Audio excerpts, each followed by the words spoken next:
छत्तीसगढ़ के मुख्यमंत्री भूपेश बघेल आज जांजगीर पहुंचे, जहां उन्होंने विभिन्न महत्वपूर्ण योजनाओं का लोकार्पण एवं शिलान्यास किया और किसान सम्मेलन में पहुंचे हजारों लोगों को मंच से संबोधित किया। मुख्यमंत्री भूपेश बघेल ने भाजपा पर किसानों को बरगद लाने का आरोप लगाया। किसान सम्मेलन में मुख्यमंत्री ने एक बड़ा ऐलान करते हुए कहा कि प्रदेश का अगला मेडिकल कॉलेज जांजगीर चांपा जिले में खुलेगा।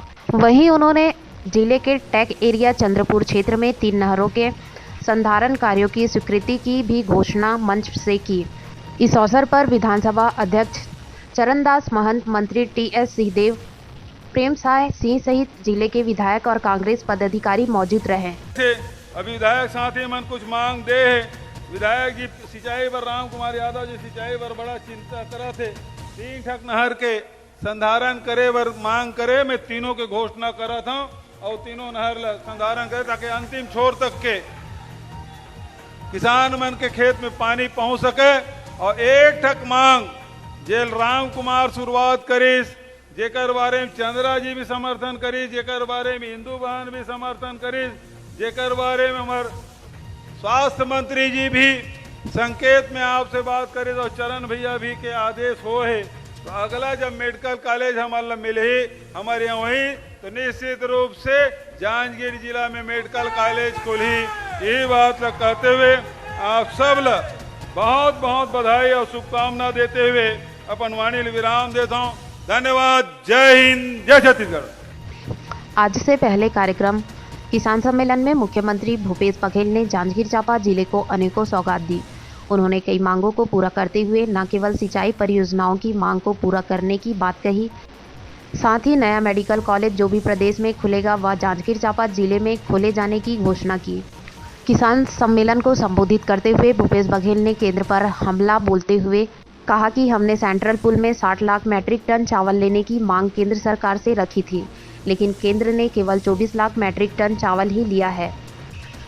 इस संबंध में उनकी बात सीधी प्रधानमंत्री से हुई थी, जिसके बाद यह चावल लिया गया है। इस मामले में विपक्ष पर हमला बोलते हुए मंत्री ने कहा कि किसान बोनस को लेकर विपक्ष जिस तरीके से हमलावर है वह किसानों को गुमराह करने वाला है, क्योंकि पूर्व मुख्यमंत्री रमन सिंह पर जिस तरह से गरीबों के चावल में धांधली का आरोप लगा था, वही हम पर किसानों के बोनस में ठगी करने का आरोप लग रहे हैं, जबकि हमने किसानों को 3 किस्तों में बोनस की राशि प्रदान कर दी है और अगली किस्त भी प्रदान कर दी जाएगी।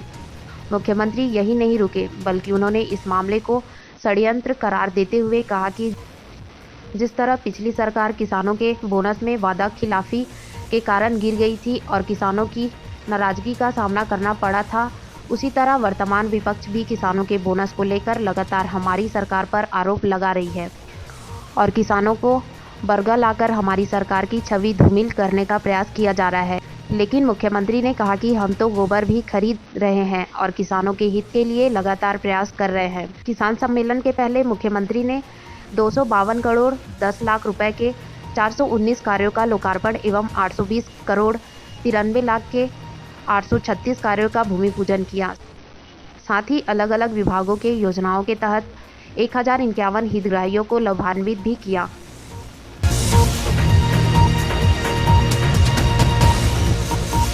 जांजगीर जिले में आज 1083 करोड़ के शिलान्यास और लोकार्पण का कार्यक्रम हुआ। वहीं सैकड़ों हितग्राहियों को भी सामग्री वितरण किया गया विभिन्न विभागों के द्वारा और हजारों की तादाद में आज जांजगीर जिले के कोनों कोनों से लोग उपस्थित हुए थे।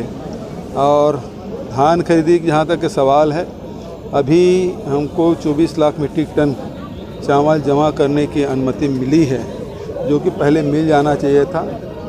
पहले सहमति 60 लाख मीट्रिक टन का है, लेकिन अब फिर से भारत सरकार से प्रयास करेंगे और हमें पूरा विश्वास है कि हमें वो अनुमति मिल जाएगी। 9-10 महीने में सब लोग सिमट के रह गए थे।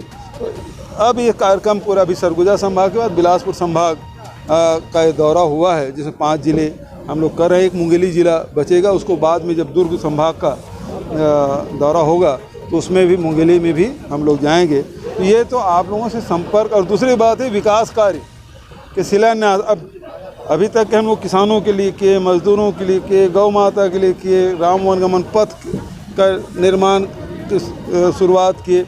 अब ये है कि ये जो रमन सिंह जी कहते हैं ना कि बहुत इंफ्रास्ट्रक्चर में काम किए हैं, अब पता चलता है कि बिलासपुर संभाग और सरगुजा संभाग में हुआ क्या है।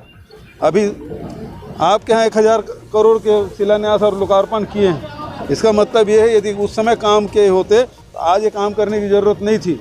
और सरगुजा संभाग और बिलासपुर संभाग की सड़कों की हालत क्या है वो सभी जानते हैं, और इसीलिए इसे प्रमुखता के आधार पर इन सड़कों को हम लोगों ने चिन्हांकित करके स्वीकृति प्रदान की है। रमन सिंह जी सच में छत्तीसगढ़ के किसानों के हितैषी तो बिल्कुल नहीं है।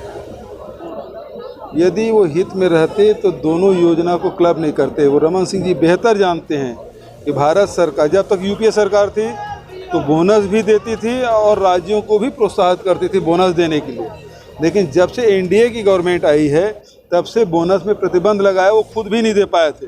चुनाव वर्ष में 2 साल दिए थे और उसी समय हम लोगों ने 2500 रुपये क्विंटल में, उसी जो छूट मिली थी उसमें हम लोगों ने 2500 रुपये क्विंटल में ख़रीदा। लेकिन भारत सरकार ने फिर कहा कि आप बोनस नहीं देंगे, और पिछले साल और इस साल समर्थन मूल्य में खरीदी हो रही है। और इसीलिए रमन सिंह बार बार कह रहे हैं कि 2500 रेट क्यों लगा रहे हैं कि ऐसा कहेंगे तो छत्तीसगढ़ किसानों को पैसा नहीं मिलेगा। यदि हम वो FCI चावल जमा नहीं करेगी तो हम धान नहीं खरीद पाएंगे। तो वो सही मायने में किसानों के दुश्मन हैं, हितैषी तो नहीं है, और इसलिए इस प्रकार के बार बार बयान देते हैं और उसी बयान के आधार पर भारत सरकार इस प्रकार से फैसला करती है। गरीबों के चावल खाने का आरोप लगाया आपने।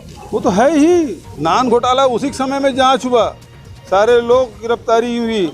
अब जब उसके जांच के दायरा विस्तार करने की जब बात हुई तो धर्मलाल कौशिक जी PIL लगाए हैं कि उसकी जांच के विस्तार से जांच नहीं होनी चाहिए।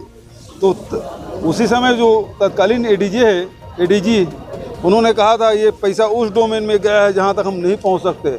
हम तो चाहते हैं वो तह तक के जाएं, और किसके पास पैसा पहुंचा वो निकल आए, कौन है CM मैडम, वो सब जान